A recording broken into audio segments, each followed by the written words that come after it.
I present you. ഓർക്കടാ.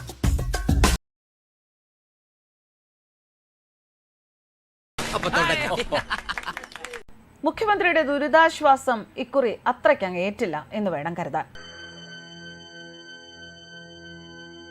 എല്ലാവരെയും അത്ഭുതപ്പെടുത്തും വിധം മുഖ്യമന്ത്രിയുടെ ദുരിതാശ്വാസ നിധിയിലേക്കുള്ള സഹായ അഭ്യർത്ഥന വാർത്തകൾക്കെതിരെ കഴിഞ്ഞ ദിവസം അതിരൂക്ഷമായ സൈബർ വിമർശനമാണ് ഉണ്ടായത്.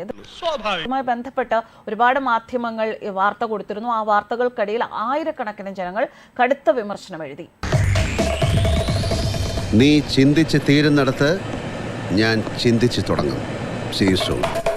ദുരിതാശ്വാസ നിധിക്ക് വേണ്ടിയുള്ള പിണറായി വിജയന്റെ അഭ്യർത്ഥനയ്ക്കെതിരെ ചീത്ത വാക്കുകൾ എഴുതിയും ജനം സൈബർ അറ്റാക്ക് നടത്തി. ഒരു ദുരന്തമുഖത്ത് പോലും മുഖ്യമന്ത്രിക്കെതിരായ ജനരോഷം അത്ഭുതപ്പെടുത്തുന്നതാണ്.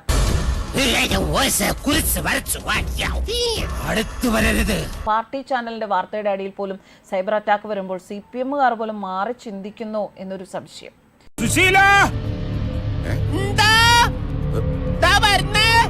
എല്ലാരും വിളിച്ചു.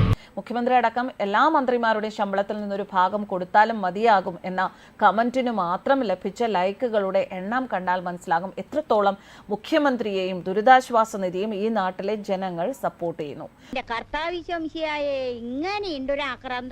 മുഖ്യമന്ത്രിയുടെ ദുരിതത്തിന് ആശ്വാസം കണ്ടെത്തുന്നതല്ല ദുരിതാശ്വാസം എന്നും കമന്റുകൾ.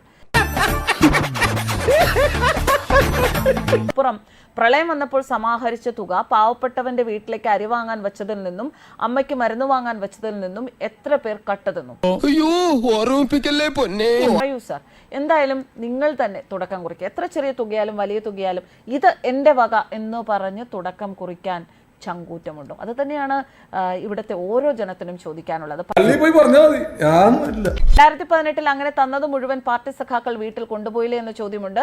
ഇത് ജനങ്ങൾ നേരിട്ട് കൊടുത്തോളാം. എനിക്ക് മുമ്പ് സംസാരിച്ച മഹത് വ്യക്തിയുടെ അഭിപ്രായങ്ങളോട് 100% ഞാൻ യോജിക്കുന്നു. പരട്ടച്ചങ്ങൻ അധികാരത്തിലെത്തി അന്നു തുടങ്ങിയതാ മലയാളിയുടെ കഷ്ടകാലം.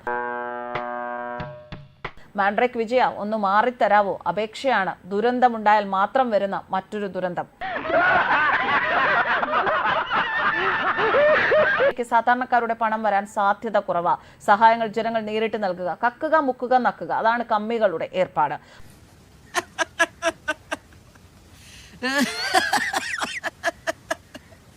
പക്ഷെ ജനങ്ങളുടെ തീരുമാനം നല്ലത്. ദുരിതാശ്വാസ നിധിയിലേക്ക് കൊടുക്കാതെ എത്തിക്കേണ്ട പണം അവിടെ നേരിട്ട് എത്തിക്കുക. അങ്ങനെ എത്തിക്കാൻ സാധിക്കുന്ന ഒരുപാട് ആൾക്കാർ നമുക്കുണ്ടല്ലോ. സഹായിക്കാൻ സാധിക്കുന്ന ഒരുപാട് ആൾക്കാർ നമുക്ക് ചുറ്റുമുണ്ട്. അവർ സഹായിക്കട്ടെ.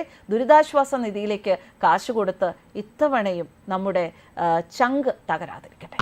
വിവരങ്ങളൊക്കെ ഞാൻ പറഞ്ഞിട്ടുണ്ട്. ഇനി ഒരു തീരുമാനം എടുക്കേണ്ടത് നിങ്ങളാ. പറഞ്ഞെന്ന് മാത്രം. എന്നാ പിന്നെ ഞങ്ങൾ ഇറങ്ങട്ടെ. നമസ്കാരം കേട്ടോ.